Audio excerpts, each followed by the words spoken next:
మీరెవరు? అదే నేను అడుగుదాం అనుకుంటున్నా. నేను మహారాణి సురుచిదేవి చెల్లెల్ని. ఓహో, అందుకే భలే ఆడుతున్నావు. నేను మంత్రి కుమారుణ్ణి. మంత్రి కుమారుడా? అయితే ఎందుకిలా దర్భ పుల్లలాగున్నావు? నేను దర్భపుల్లను కాదు, నా పేరు సుదర్భవర్మ. నా పేరు స్వర్ణగర్భ. మనిషికి దగ్గర పేరే. అవును, స్వర్ణగర్భ. నువ్వెంతో మంచివాళ్లాగున్నావు. నాకిక్కడెవ్వరూ తెలీదు. మనిద్దరం ఆడుకుందామా? ఓ తప్పకుండా రా. మరి ఇంత పిచ్చి ముద్దువైతే ఎలాగే? ఎక్కడికెళ్ళి ఉంటారు?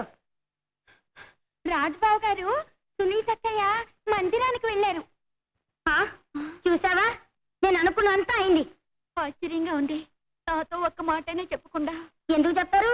చెప్తే వెళ్ళనిస్తావా? ఇప్పుడు అర్థమైందా? అనురాగం అక్కడ, ఆనందం ఇక్కడ.